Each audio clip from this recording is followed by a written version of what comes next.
Magandang araw mga kababayan. This is Dante Klink ang II, Chairperson of the Commission on Filipinos Overseas. The CFO is the government agency that helps Filipino immigrants prepare for a successful life overseas. Unlike other migrant-focused agencies, the CFO plays a unique role in strengthening the economic, cultural, and political ties between Filipinos overseas and the Philippines. Even before our kababayan leave for foreign lands, CFO equips immigrants with information and helps them easily integrate into their destination countries and prepares them to become successful ambassadors of Filipino culture and excellence. For us at the Commission on Filipinos Overseas, the global Filipino diaspora is an untapped resource beyond remittances, waiting to be unlocked for intellectual, cultural, and national growth. As we strengthen a fabric that connects the global Filipino community through various programs and initiatives, we transform the challenges of brain drain into opportunities of brain gain. The CFO seeks to nurture the strong sense of Filipino community across the globe, while also encouraging them to contribute to the nation's development. We thank Radyo Pilipinas for giving us this platform to the challenges and triumphs of migration and development. We hope that the global Pinoy will be made aware of the programs and services that empower them toward meaningful migration and pave the way to immigrant success. Tandaan, kabayan, para sa inyo ito, mabuhay ang bagong Pilipinas.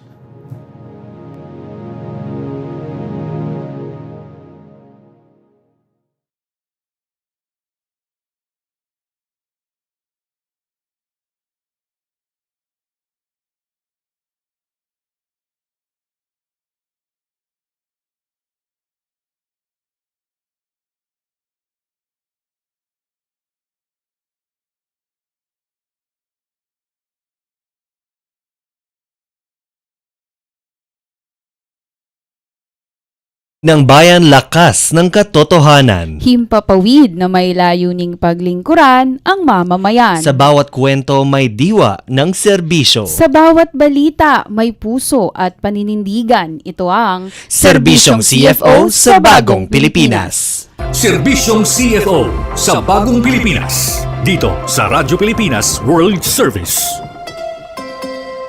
Magandang araw Luzon, Visayas at Mindanao. Magandang araw sa lahat ng Pilipino saan man sa mundo. Ito ang Tambalang RC Carrera at RK Peralta. Kayo po ay nakikinig sa Serbisyong CFO sa Bagong Pilipinas, handog po ng Commission on Filipinos Overseas at ng Radyo Pilipinas World Service. Ngayon ay Tuesday, June 3, 2025.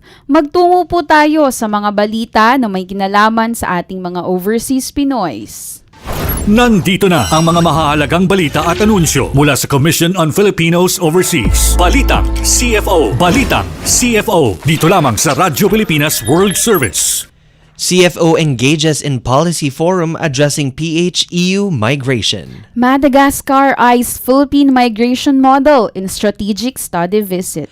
Creative industries take center stage as diaspora engagement expands at Go Negosyo Summit. And Filipino-Australian beauty queen tells her story of diaspora, identity, and empowerment through ULEAD. Nandito na ang mga mahahalagang balita at anunsyo mula sa Commission on Filipinos Overseas. Balitang CFO. Balitang CFO. Dito lamang sa Radyo Pilipinas World Service. In a continued effort to shape effective migrant-centered policies, the Commission on Filipinos Overseas took part in a landmark forum exploring new trends in migration between the Philippines and Europe. Held on May 28, 2025 at the Astoria Plaza in Pasig City, the policy forum titled Revisiting and Prospecting Philippines to Europe Migration, New Trends and Policy Implications was spearheaded by the Scalabrini Migration Center under the EU-funded Aspire project. The initiative, spanning 11 countries, seeks to better understand the motivations and decision-making processes of aspiring and returning migrants in the context of labor migration to Europe. The CFO, as a key stakeholder in migration governance, used this opportunity to highlight its critical role in providing pre-departure education, information campaigns, and sustained community engagements for overseas Filipinos, particularly those migrating through alternative pathways like au pair programs. Key findings from the Aspire project show that many young Filipinos view Europe not just as an economic destination, but as a space for personal and cultural exploration. Migration aspirations, however, remain fluid and are often challenged by complex visa requirements, language barriers, and fear of brain drain. In response, the CFO emphasized the need for structured documentation policies, especially for Filipinos recruited while abroad, and the importance of continuing people-centered, data-informed migration policies that respond to shifting global trends. As migration policies evolve on both sides of the globe, the Commission on Filipinos Overseas is ensuring that Filipino voices and experiences remain at the center of policy making. For the CFO, it's not just about moving people, it's about moving with purpose, protection, and preparation. The Commission on Filipinos Overseas opened its doors to a high-level delegation from the government of Madagascar for a study visit aimed at learning from the Philippine experience in migration and diaspora engagement. Held on May 30 at the CFO boardroom, the visit was led by Ms. Lanto Rahajarizafi, Director General for Development Partnerships in the Diaspora of Madagascar's Ministry of Foreign Affairs. Supported by the Department of Foreign Affairs, CFO Secretary Dante Clincang II welcomed the delegation, commending Madagascar's proactive approach in enhancing migration systems and diaspora engagement. The visit served as a platform for the CFO to showcase its holistic services, ranging from pre-departure seminars to long-term reintegration and policy work, geared toward protecting overseas Filipinos and harnessing their potential for national development. Presentations covered the CFO's frontline services like the pre-departure orientation seminar, peer counseling, and the 1343 anti-trafficking action line. These were followed by deep dives into flagship programs such as the Lingkod sa Kapwa Pilipino or Linkapil, Balinkbayan, ULEAD, and the CFO's continuing support for overseas Filipino schools and financial literacy initiatives. On the policy front, the CFO emphasized its role in shaping laws that promote migrant rights and participation, such as the Anti-Mail Order Spouse Act and the Overseas Voting Act. Its research arm also shared how data-driven insights strengthen policymaking and program design, underscoring the Philippines' leadership in migrant-centered governance. In the open forum, Madagascar officials expressed interest in the mechanisms behind CFO's interagency coordination, sustainability, and monitoring efforts. The exchange revealed shared goals in protecting diaspora communities while maximizing their contributions to national development. CFO Secretary Ang stressed that the value of the Filipino diaspora lies not just in economic remittances but in knowledge sharing, civic engagement, and advocacy, areas that can form the foundation for international cooperation on migration. The visit concluded with mutual expressions of optimism and a shared commitment to advance diaspora engagement through collaboration, learning, and people-centered policymaking. On the other hand, in a strong show of support for creative entrepreneurship and diaspora empowerment, the Commission on Filipinos Overseas, led by Chairperson Secretary Dante Clincang II, actively took part in the inaugural Go Negosyo Creative Entrepreneurship Summit held on May 31, 2025 at Ayala Mall's Manila-based Activity Center. The event, organized by Go Negosyo, gathered a diverse group of policymakers, business leaders, private sector champions, and innovators to discuss how the creative economy can drive inclusive growth and national progress. For the CFO, the summit presented a timely opportunity to align its migration and development programs with the growing momentum behind creative industries and entrepreneurship, sectors that offer expanding pathways for overseas Filipinos. Key CFO personnel joined discussions and sessions that emphasized the importance of building platforms for collaboration, innovation, and sustainability in business. The Commission also sought to draw insights on how Filipino creatives abroad could better be engaged, not just as contributors of remittances, but as drivers of innovation, job creation, and social change in their home communities. With the strategic partnership between CFO and Go Negosyo officially established last March 26, the CFO has since been identified as a key collaborator in initiatives to uplift the micro, small, and medium enterprise sector.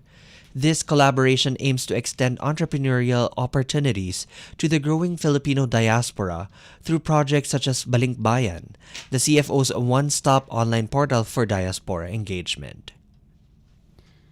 In other news, a powerful story of cultural identity and diaspora leadership took center stage during the latest episode of Migration Talks, a flagship public lecture series by the Commission on Filipinos Overseas. Held on May 28, 2025, the session featured Renee Isabella or Bella de la Cruz, a youth leader in the diaspora ULEAD alumna and one of the top 25 finalists of the year's Miss Universe Philippines competition. In the episode titled ULEAD as Voices of Change, Building Inclusive and Empowered Filipinos Globally, Bella shared her inspiring journey as a Filipino-Australian, navigating the complexities of heritage, belonging, and global citizenship.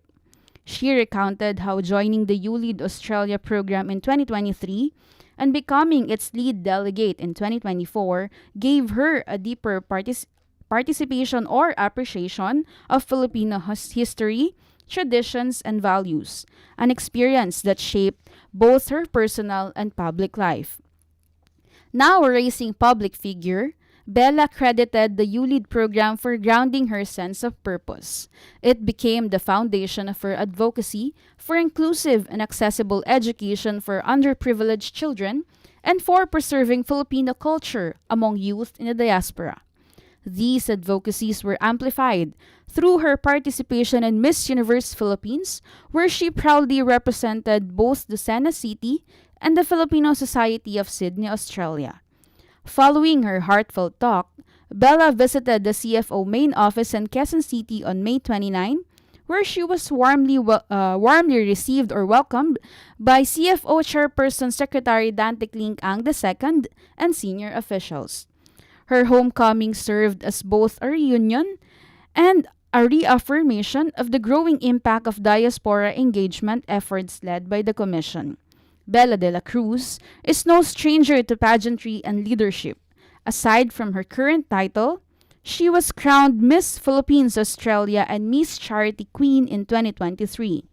Her emergence as a role model for young global Filipinos reflects the transformative potential of programs like ULEAD, which empower the youth to reconnect with their roots while becoming advocates for a positive change in their communities abroad. The Migration Talks series continues to be a vital platform for raising awareness on issues of migration, identity, and the role of diaspora in national development, bringing forward voices like Bella's that inspire and challenge the next generation of Filipinos around the world. Alamin ang mga serbisyong inihahatid ng Commission on Filipinos Overseas. Serbisyong CFO. Dito lamang sa Radyo Pilipinas World Service. Ngayong araw ating pag-uusapan ang Peer Counseling Program o PCP na handog ng Commission on Filipinos Overseas para sa ating mga kabataang Filipino emigrants na nagpaplanong mangibang bansa. Tama ka dyan, partner. Sa ating mga viewers and listeners, iniimbitahan po namin kayo na magpadala ng inyong mga katanungan sa pamamagitan ng pagkomento sa ating Facebook Live at babasahin po natin yan maya-maya lamang. Tayo, ay kasalukuyang napapanood sa official Facebook pages ng Radyo Pilipinas World Service at Commission on Filipinos Overseas. Ayan, so upang bigyan tayo ng mas malalim na paliwanag tungkol sa peer counseling program, pinaunlakan tayo ngayong umaga ng ating espesyal na panauhin mula sa CFO. Let's welcome Mr. John Nick Chols Ruelos, or Sir Chols, ayan, ang Senior Immigrant Service Officer ng Migrant Integration and Education Division ng CFO. Good morning, Sir Chols. Paano nga Bumati po banggitin kayo. ang pangalan ni Sir Chols na first name? John Nichols Ruel. Nichols pala. Ayan, Sir John Nichols. Ayan. Ayan. Good morning, Sir Chols. Yan. Good morning po sa ating lahat, sa mga tagapakinig po natin dito sa Pilipinas and sa mga kababayan din natin po abroad. Magandang umaga po. Ayun. Sir Chols, good morning po again. Para sa ating mga kababayan na maaaring hindi pa pamilyar sa Commission on Filipinos Overseas at sa peer counseling program, maaari niyo po bang ipaliwanag sa amin kung ano po itong programa ng CFO? Ayan. Ang peer counseling program po ay programa ng ating gobyerno para sa mga kabataan na magmamigrate o permanente na pong maninirahan abroad. Ito po ay isang pre-departure na seminar kung saan ito po ay nakaayon sa pangangailangan ng mga kabataan na umaalis ng bansa. So, pinag-uusapan din po dito yung mga concern po nila sa pagtira nila doon and syempre yung kanilang protection din po habang sila ay nakatira sa ibang bansa. Ayun. So, Sir Chol, sino-sino po nga ang mga kinakailangang dumalo sa PCP? Mayroon po bang mga pagkakaiba sa mga emigranteng dapat umattend dito kumpara sa mga clients natin sa PIDOS? Ang kaibahan po ng ating mga kliyente sa PCP or Peer Counseling Program ay ang mga attendees po nito ay yung mga 13 to 19 years old na kabataan po natin. Kasama pa pala tayo doon, RK. Tama. Yes po. Oo, kabataan pa po. No? Yung mga kabataan po natin na dadalhin sila sa ibang bansa, mostly na mga magulang po nila para doon na din po sila manirahan. So, ang kaibahan po, hinihiwalay natin sila dahil syempre, iba po yung concern ng mga kabataan doon sa mga Tama. adults natin. Iba yung priority po nila, iba po yung mga expectation nila sa pagpunta nila sa ibang bansa kumpara doon sa mga adult immigrants po natin. Ulitin natin yan, Sir Chols. 13 to 19 ang mga dapat umattend ng peer counseling program. Pahabol lang ako, partner. So, ibig sabihin ba nito, yung mga 13 to 19 na kabataan na umattend ng PCP, hindi na kailangan dumaan ng PIDOS? Tama po yun. Dahil po sila ay mag-a-attend naman na rin ng ating peer counseling program, ito na rin yung kanilang pinaka pre-departure program na kailangan attendan lang po. So, hindi na nila kailangan umulit ng seminar. Ayan. At yun na lang yung kailangan nilang attendan po. Ayun. Thank you, Sir Chols. Ulitin lamang po natin ng peer counseling program. Ang attendees niya po ay 13 to 19 years old. For the regular pre-departure orientation seminar, yun na po yung mga 20 to 59 years old. Yes po. Thank you, Sir Chols. Ayon po sa inyong paglalarawan kanina, iba't ibang mahalagang paksa or topic po ang tinatalakay sa peer counseling. Maaari po ba kayong magbigay ng ilang halimbawa sa mga pangunahing impormasyon or kaalaman na natututunan ng ating mga kabataang Pinoy during peer counseling program, sir? Ayan. Ang madalas naman pong pinag-uusapan sa ating peer counseling program ay syempre, nandyan pa rin po yung ating mga airport procedure dahil kailangan po nila itong malaman. Most of the time din kasi may mga kabataan na mag-isa lang silang bumabiyahe. Okay. At sinasalubong na lang ng mga magulang nila pagdating nila doon sa country of destination po nila. Oo.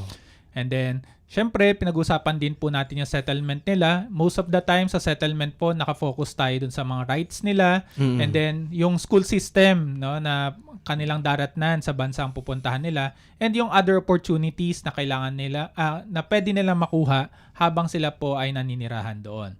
Kasama na rin po sa pinag-uusapan natin, syempre yung sa mga adjustment po nila at mga concern tulad ng homesickness, culture shock, discrimination or bullying.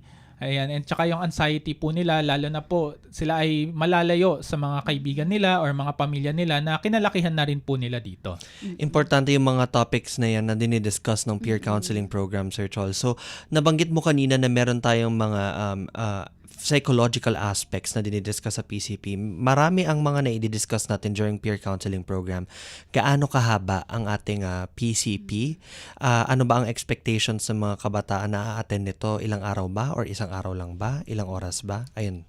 Ayun po. Ang peer counseling program po natin, isang araw lang naman po ito. So, itong seminar po natin na to ay mga around 1 to 1.5 hour lang po itong Okay. seminar na kailangan nilang daluhan.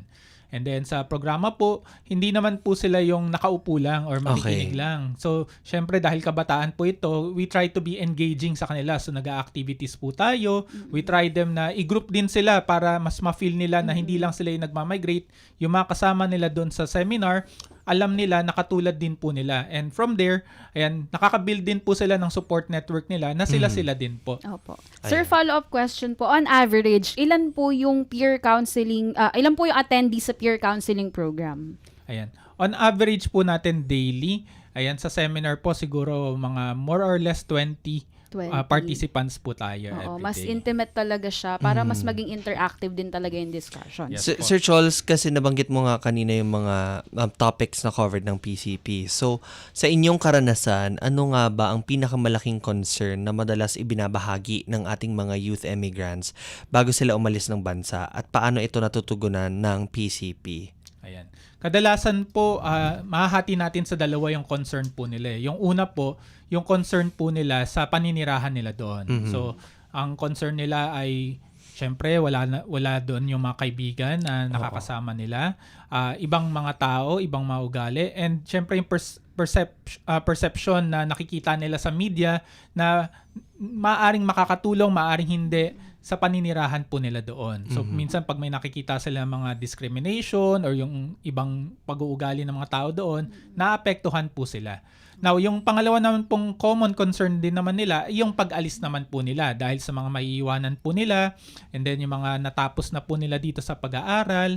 Ayan. And lalong-lalo na po, yung kanilang desisyon sa pag-alis ay kadalasan po kasi galing ito sa mga magulang po nila. So, may mga attendees din po tayo na half-hearted or kumbaga, hindi sila totally gusto talagang umalis ng bansa po. So, yan yung mga klase ng problema or mga concern na napag-uusapan natin do sa peer counseling program. And during the program, and po, through the activities and through the discussion ng ating mga peer counselor or peer facilitator natin, na di-discuss natin sa kanila paano sila makakapag-adjust, paano sila makapag-settle, paano nila ma-handle yung mga gantong situation, and ano yung mga pwede nilang gawing hakbang para ma-overcome nila yung mga gantong issue po.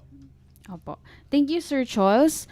Paano naman po kami maaaring makapagrehistro at dumalo sa peer counseling program ng CFO? Ano po yung mga options and process na kailangan naming sundin hanggang sa makakuha kami ng CFO Digital Certificate?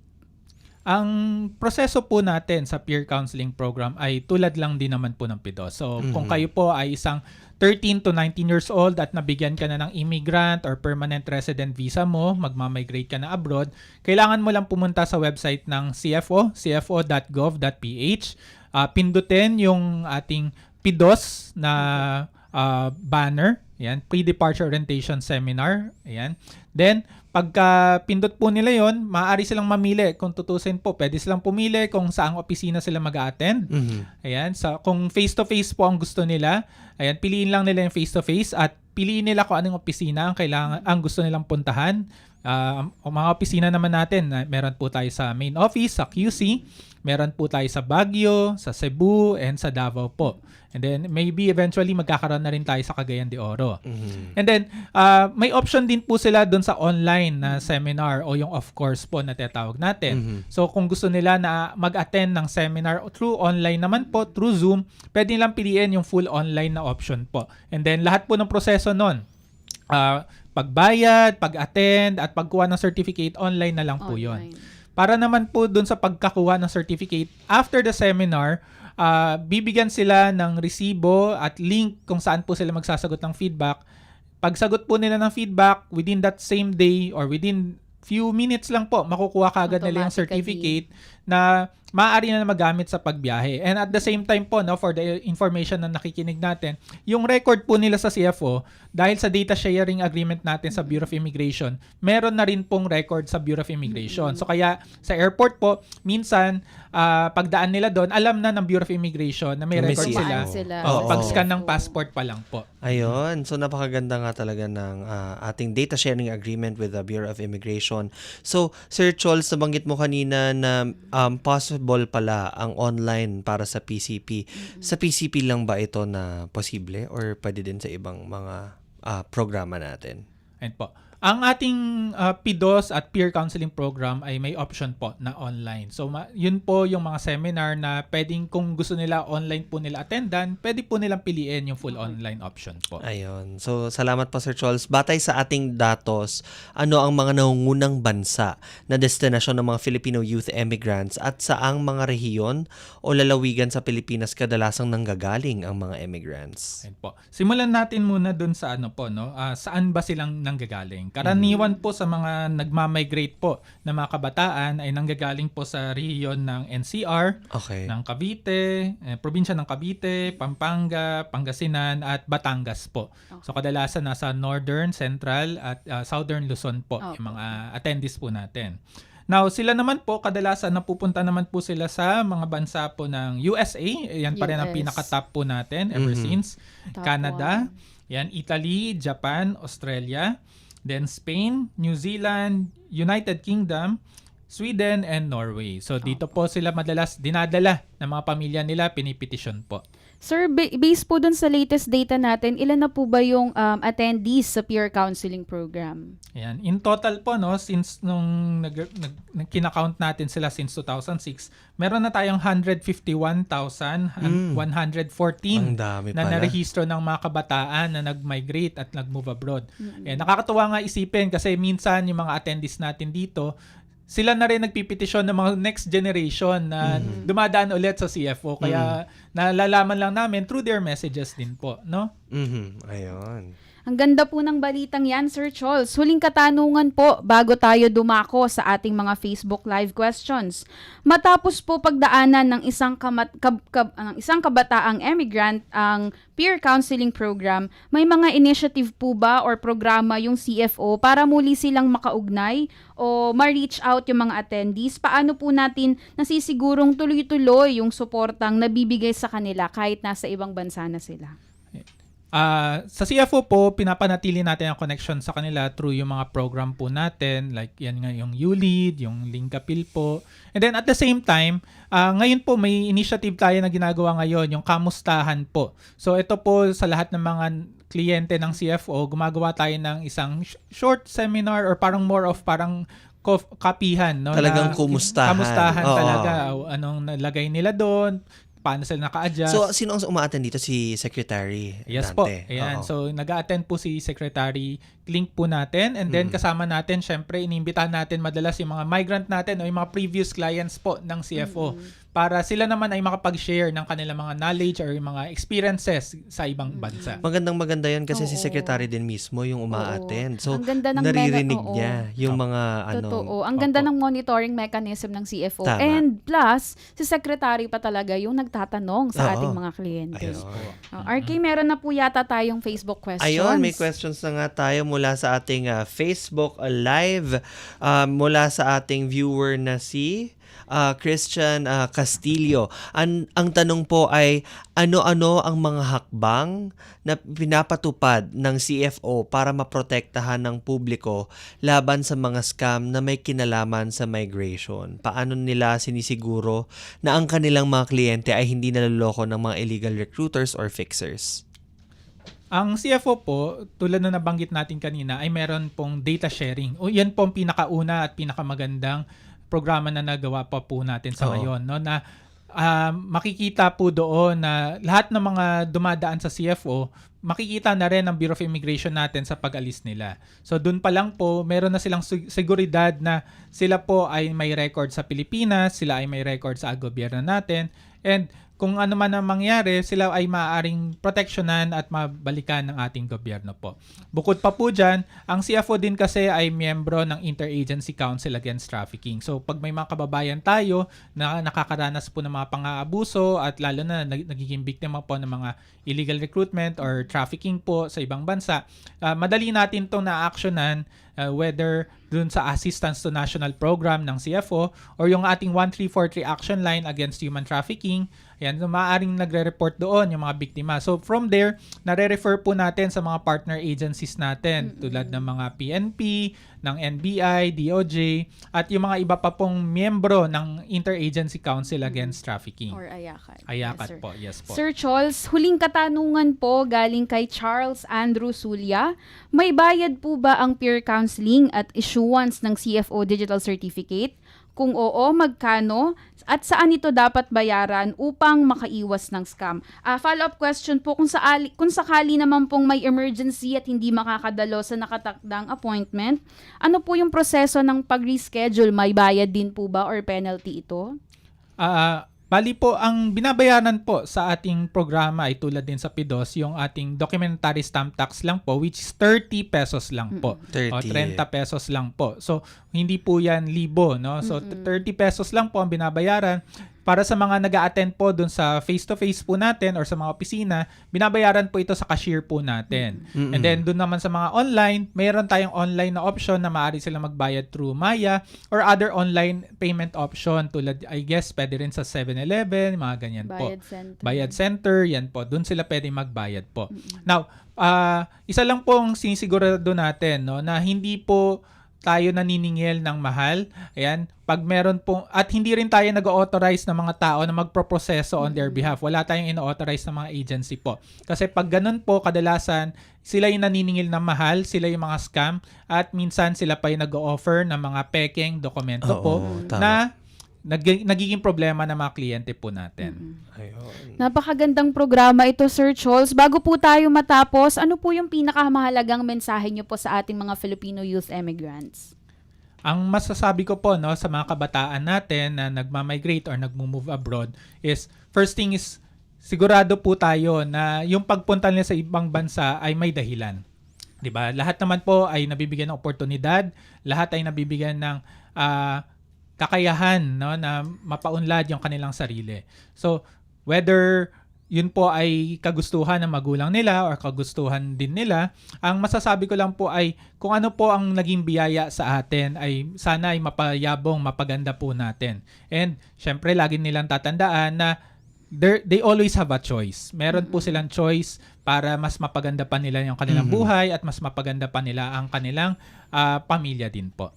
Ayun, so maraming salamat po Sir Chol sa pagbabahagi ng inyong oras, kaalaman at napakagandang talakayan ngayong araw. Talagang marami po kaming natutunan tungkol sa kahalagahan ng tamang impormasyon at paghahanda sa ating paglalakbay patungo sa bagong buhay sa ibang bansa.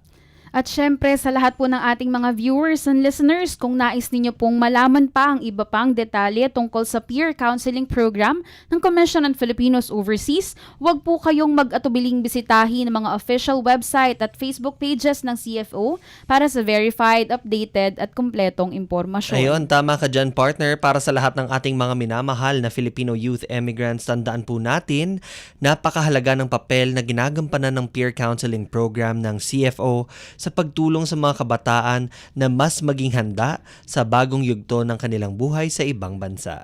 At dito po sa CFO, tinitiyak natin na magiging inspirasyon ng ating mga programa sa mga kabataang Pilipino para sa mas maayos, mas maganda at mas matagumpay na kinabukasan sa lahat ng Filipino youth immigrants.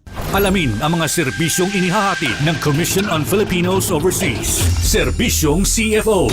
Dito lamang sa Radyo Pilipinas World Service. At nagdaan na naman ng isang araw ng pagsasahim papawid para sa ating mga kababayan. Sa bawat kwento, bawat impormasyon at bawat serbisyong hatid namin, layunin naming mapalapit ang gobyerno sa bawat Pilipino saan man panig ng mundo. Tandaan kababayan, basta't balita at serbisyong publiko. CFO, kasama mo saan man sa mundo. Hanggang sa muli, ito ang Serbisyong CFO sa Bagong Pilipinas. Serbisyong CFO sa Bagong Pilipinas. Dito sa Radyo Pilipinas World Service.